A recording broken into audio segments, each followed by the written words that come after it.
We're about to dive into one of the most profound and honestly tragic scientific cases of the 20th century. It's a story that really makes you stop and ask a pretty fundamental question. What is it that makes us, well, us? Now, this isn't just some thought experiment. I want you to really think about this for a second.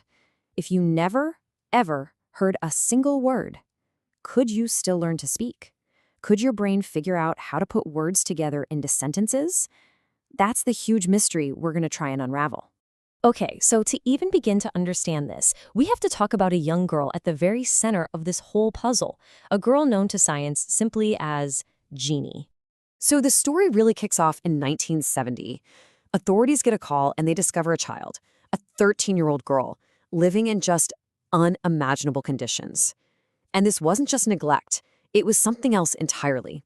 It was a complete and total isolation from pretty much everything. And when you hear the details, it's just staggering. This whole ordeal started when she was only 20 months old. I mean, just a toddler.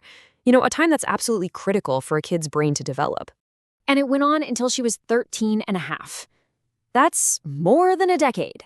Just try to wrap your head around that. 10 years, basically in one little room.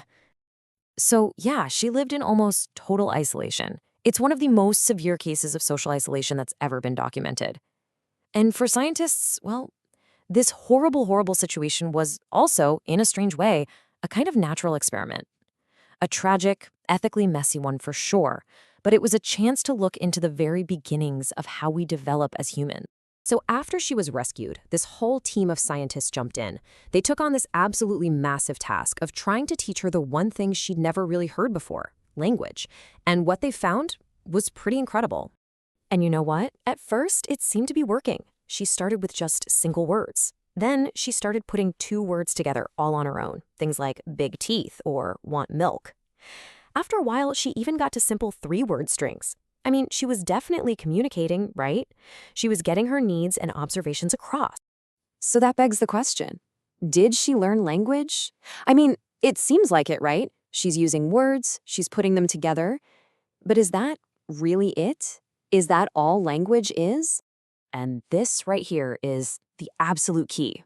See, language is way more than just a list of words you'd find in a dictionary. It's this incredibly complex system with a whole set of rules.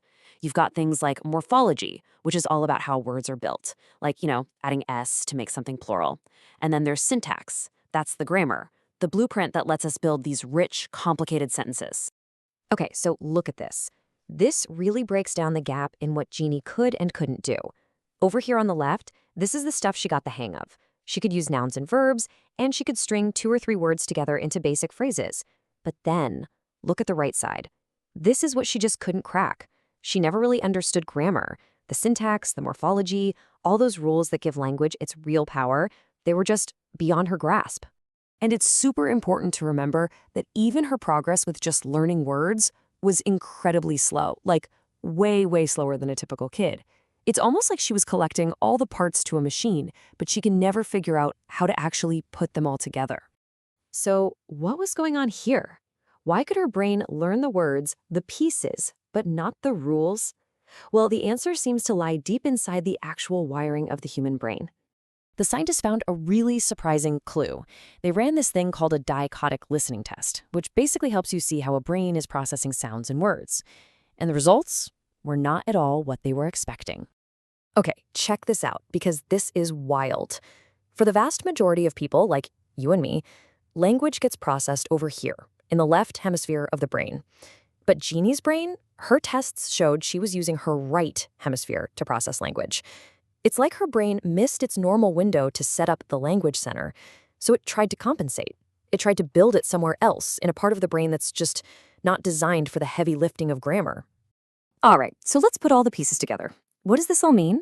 Well, Genie's incredibly sad story gave scientists some really strong evidence for something they've been debating for a long time. It looks like our brains can learn new words, vocabulary, pretty much our whole lives. But that special ability to learn the deep, complex rules of grammar, that seems to be time-sensitive. There appears to be a critical period, probably when we're very young, when our brain is just perfectly set up to learn language. And if you miss that window, that door to real fluency might never open all the way. And that leaves us with a pretty big question to chew on, doesn't it? If there's a biological deadline for learning language, what else might have a deadline? Genie's story, in the end, isn't just about speaking. It's this powerful and kind of haunting reminder that who we turn out to be is this really delicate dance between our biology and the world we grow up in.